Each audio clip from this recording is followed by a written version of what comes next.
right. Not very big compared to the one I was used to using. Good afternoon. I call the Senate Committee on Veterans, Military Affairs, and Pensions to order. Matt, please call the roll. Senators Black. Here. Gannon. Here. Bratton. Eigel.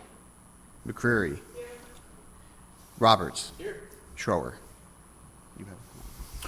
Okay, with quorum established, we're going to go into executive session, folks. So I make a motion to go into executive session. Do I have a second? I have a second. All those in favor say aye. Aye. Anyone opposed? Ayes have it. We're in executive session. I move to bring Senate Bill 898. Do I have a second? We have a second. Senate Bill 898 was a bill that we heard last week that I presented that dealt with the logger system. And primarily, I think we look at that as updating the loggers board, et cetera, and bringing it to current. And it compares really close to most of our other state pension plans as well. So are there any questions?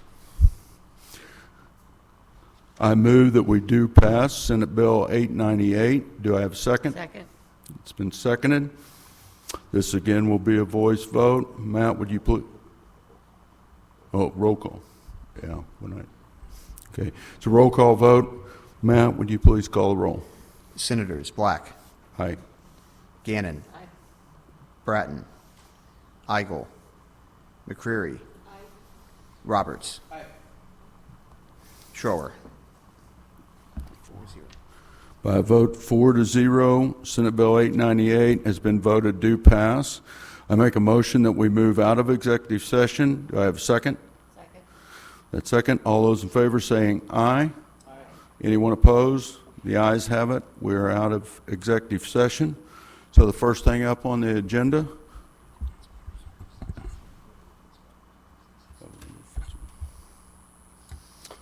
will be Senate Bill 1157, sponsored by Senator Fitzwater. Senator Fitzwater, please come forward and begin when you're ready. Thank you, Mr. Chair, members of the committee. Travis Fitzwater, 10th Senate District. A very simple bill before you that I started filing last year. It basically says that if you're removed from office based on an Attorney General's quo warranto removal from office, that you can't receive retirement benefits. So if the AG removes somebody from office through a quo warranto, then they won't have access to retirement benefits in the future. Pretty simple. Is there any questions of Senator Fitzwater? Seeing none. Is there anybody here to testify in favor? Anyone to testify opposed? Informational purposes only. Thank you, Senator Fitzwater. And for everybody listening in, we're going to take a breath or two. We have Senator Brown hopefully on his way. I'm going to read my text here in a second.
particularly for those of you listening in.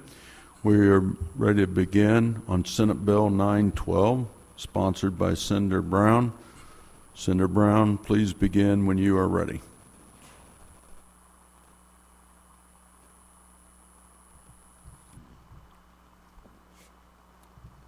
For the record, my name is Senator Ben Brown, Senator for the 26th District, and I'd like to thank the committee for the opportunity to present Senate Bill 912 having to do with veterans' license plates.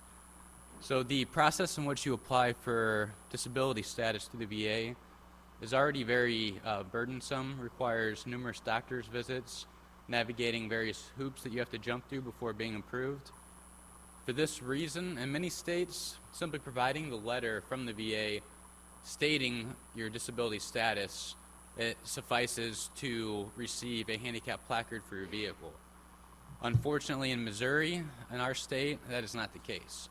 We require an additional burden, scheduling additional doctor's visits after disability has already been approved, separate from the disability status in order to receive your handicap license plates.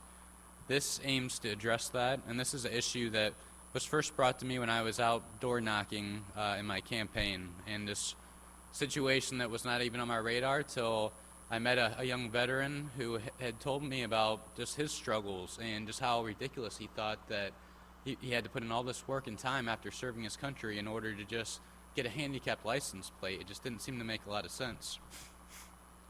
I actually have a excerpt from a letter that he sent me after meeting him at his door, describing exactly what the issue was in his own words. So I wanted to quote just a little bit from the letter, just to give a better explanation of what's going on from a veteran's point of view. He stated, "To clarify, I am 100% a disabled Army vet who served in the Afghanistan War and served from 2012 to 2016. In my 6 years of being a disabled vet, I have lived in the state of Tennessee, Texas, and now Missouri. Missouri is the only state that requires veterans with disabilities to go above and beyond the needed proof to get a disabled handicap parking spot. How should the letter from the Veterans Affairs Office providing the veterans disability status not suffice enough for the state of Missouri to allow veterans access to disabled veterans vehicle registration plates showing proof of veterans disability status?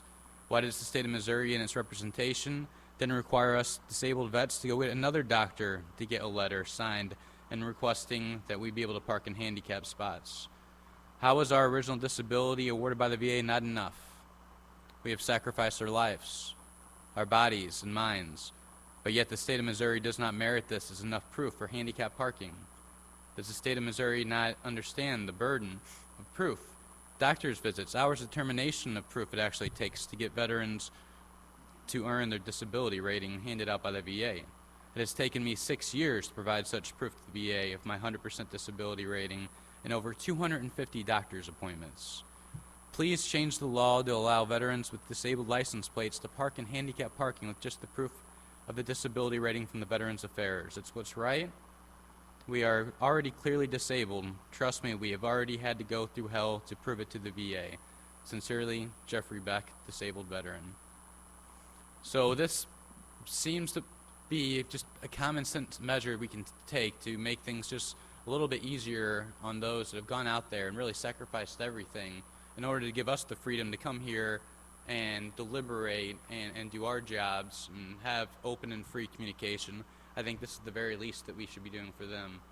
In addition, I added a provision to waive the $15 fee for specialized veterans license plates.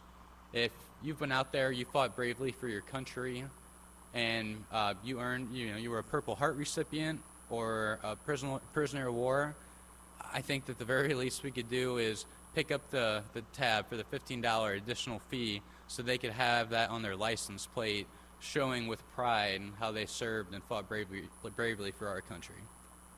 Thank you. I'd be happy to answer any questions. Thank you, Senator. And I haven't looked all the way through the fiscal note on this, but I did want to ask one question about the $15 fee, because I agree with you in the fact that's something that we probably shouldn't be charging, but I do have this question. Sometimes some of those special fees end up in some special fund somewhere to help some special cause. So I'm asking, is there any part of that $15 fee that then is transferred over to some special veterans fund or something like that, just so that I know up front if that's going to be gone, it's probably not worth worrying about overall, but I'd just like to know up front if that is, and I wonder if anybody's asked or you checked in on that to make sure none of that fee's transferred to anything special. No one's come to me specifically about any issues with where those funds would generally be directed. I don't have the fiscal note in front of me. I believe it was under a couple $100,000 total, so it wouldn't really be anything that would be very impactful in the long run. To your knowledge, that is going to the state of Missouri DOR, and none of that Yes. fee, as far as you know, goes to any type of special fund. To my knowledge, yes. Thank you. Any other questions of Senator? Yes, Senator. I just wanted to say thank you for bringing this bill forward. My now deceased father-in-law was permanently disabled because of the Vietnam War, and I remember all the hoops he had to jump through to get that plate that said DV on it, and so I appreciate what you're doing. I just wanted to mention also, I have a constituent who is severely permanently disabled and has to prove it very regularly for her to get Medicaid, and that also is very frustrating to me because she's in a chair that helps her stand and everything. There's no chance of her ever recovering, and I feel like sometimes our government puts folks like that through a lot of extra hoops when it's very obvious that their condition is not going to be changing year from year. So I look forward to supporting your bill, but I also hope that you'll maybe work with me on some other things when we're trying to look at ways to make things more sensitive to people's disabilities as it impacts other departments as well. Thank you. So- And one part I actually neglected to mention that this would also change the requirement for the disabled plates from having to renew those every 4 years to every 8 years. So, I agree in the sense that anything we can do to lessen the burden to people that are already starting out at a disadvantage in a lot of cases because of things that have happened to them. I think that we need to be doing everything we can to ease the burden that government's placing upon them. Very good. Thank you.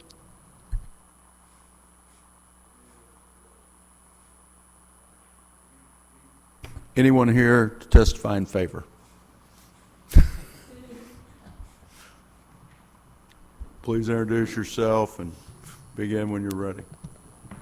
All right. Good afternoon. I'm Zach White. I'm the Legislative Director for Missouri Department of Revenue, and I just wanted to come here today and support this legislation. The department believes this is a great piece of legislation to allow to help our veterans. And I do know at the earlier around noon, the House was hearing kind of a similar bill, so that's it's a good thing that both sides are working on issues like this. And I do know, I think the House bill also goes to answer Senator McCreary's kind of inquiry. The House bill goes a little further, and for those that are totally and permanently disabled, even non-veterans, they have a little more lax in the requirements of what's needed from the doctor.